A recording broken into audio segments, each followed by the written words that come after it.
மாண்புமிகு உறுப்பினர் முனைவர் கோவி செழியன் அவர்கள் பேச வருகின்ற மாண்புமிகு சட்டமன்ற உறுப்பினர் சுருக்கமாக இதை ஒட்டி மட்டும் பேசி வரவேற்று அமைக்க வேண்டுகிறேன். மாண்புமிகு பேரவைத் தலைவர் அவர்களே,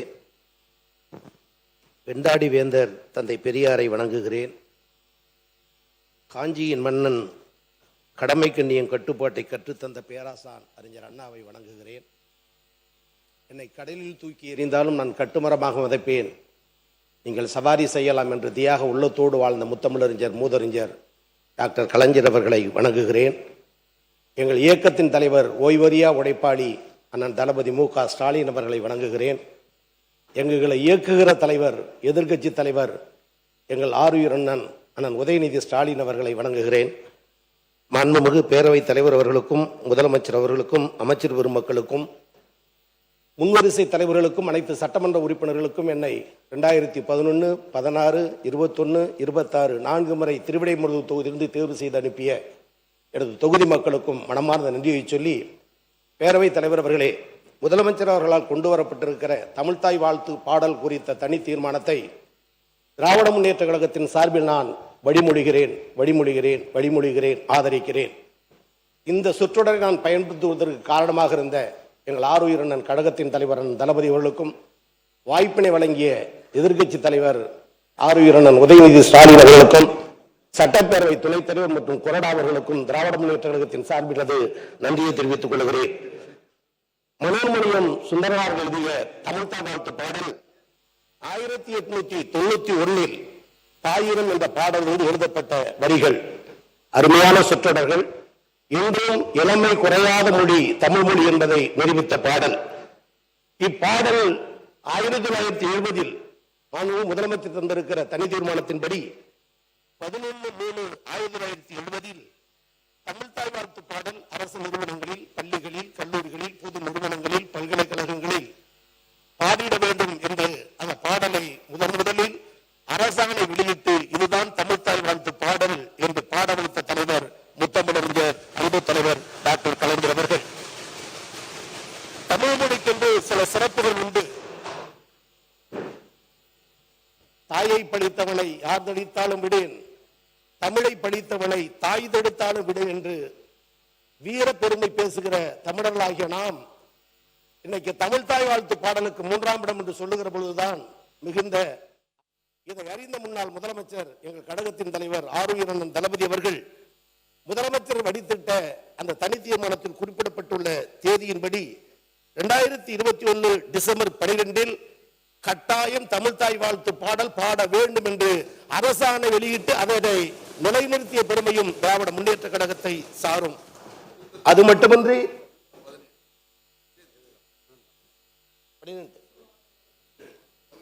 அதனை தொடர்ந்து தமிழ் மொழி பெருமையை சொல்லக்கூடிய வகையில் நீசமொழி என்று பேசப்பட்ட தமிழ் மொழியை தேச மொழியாக்கி செம்மொழியாக்கியது அன்பு தலைவர் கலைஞர் திராவிட முன்னேற்ற கழகம்.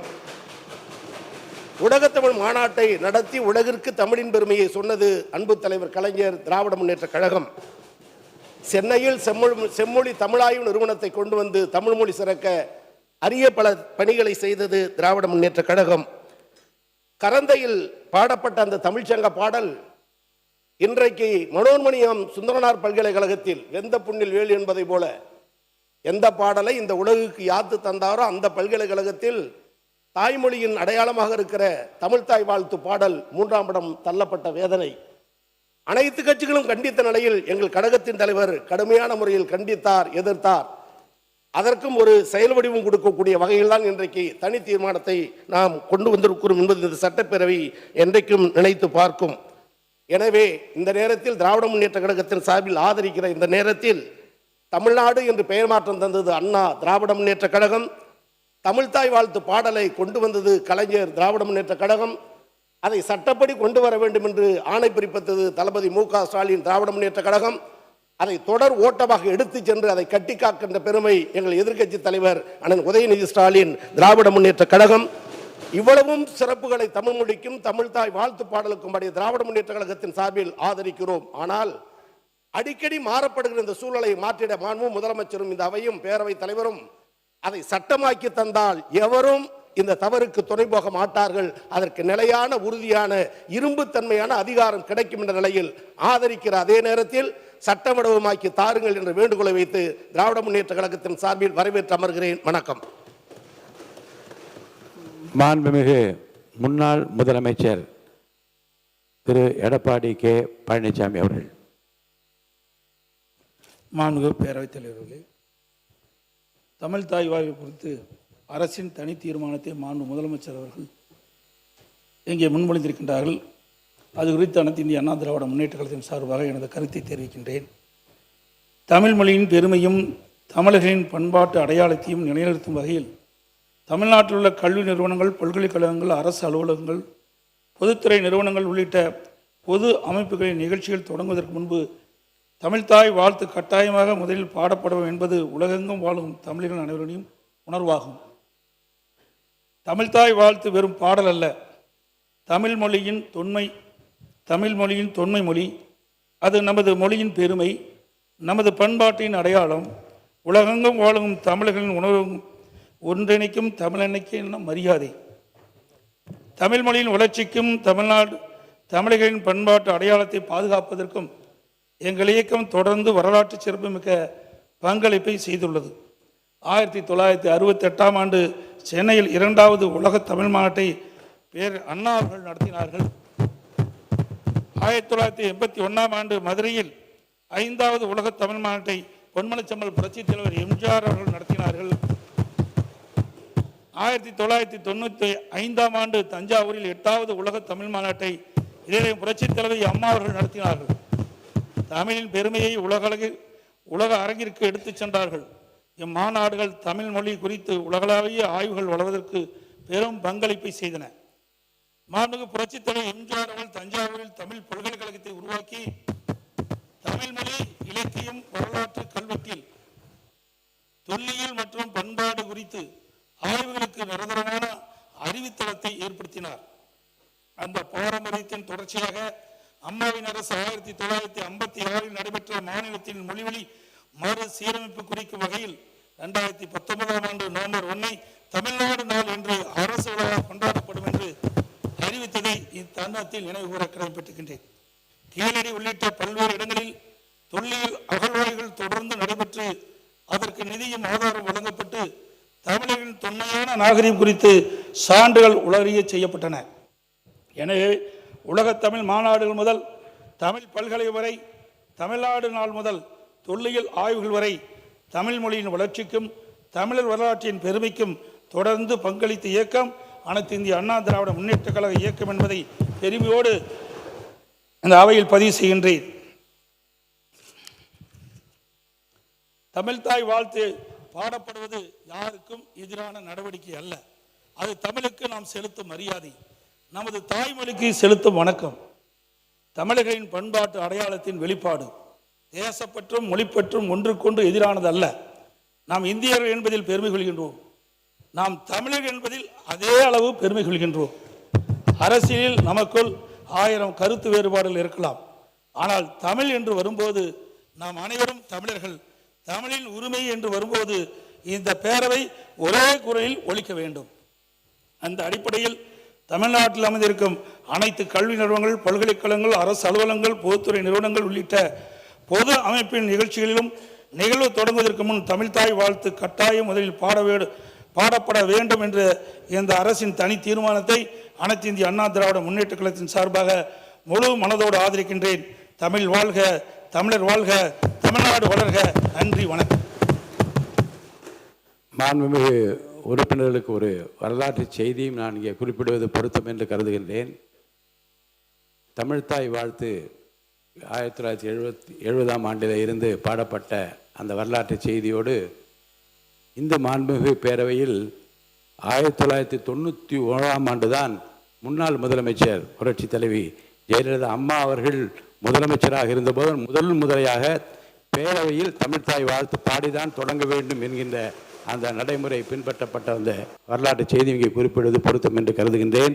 மாண்புமிகு உயர்கல்வித்துறை அமைச்சர் அவர்கள்.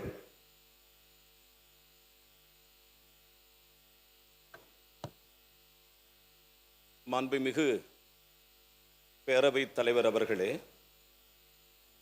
உங்களை நான் வணங்குகிறேன், வாழ்த்துகிறேன். மாண்புமிகு பேரவைத் தலைவர் அவர்களே, இந்த தனி தீர்மானத்தை மாண்புமிகு முதலமைச்சர் அவர்கள் கொண்டு வந்திருக்கிறார்கள்.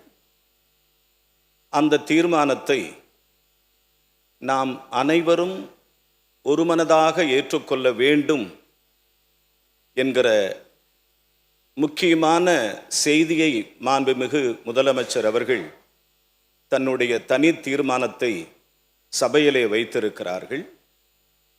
அனைவரும் ஒன்று கூடி நாம் ஆதரிக்க வேண்டும் என்கிற செய்தியை தெரிவித்து நான் எனது உரையை தொடங்குகிறேன். மாண்புமிகு பேரவைத் தலைவர் அவர்களே, தமிழ் மொழி பலவாறாக பல உரைகளிலும் நடைமுறைகளிலும் அறியப்பட்டிருக்கிறது. தேனாய் தீம்பழமாய் சுவை சேர் கரும்பாய் பால் அமுதம் தானாய். தேனாய் சுவை சேர் கரும்பாய் தீம்பழமாய் பால் அமுதம் தானாய். வானாய் கால் அனலாய் புனலாய் அதில் வாழ் புவியாய். ஆனால் தமிழே, ஆனால் தமிழே, தமிழ் மகனே, தமிழகத்தின் முதல்வரே, நீங்கள் கொண்டு வந்திருக்கிற தனி தீர்மானம் 8.5 கோடி தமிழக மக்களால் முழுமையாக இன்று ஏற்றுக்கொள்ளப்பட்டிருக்கிறது.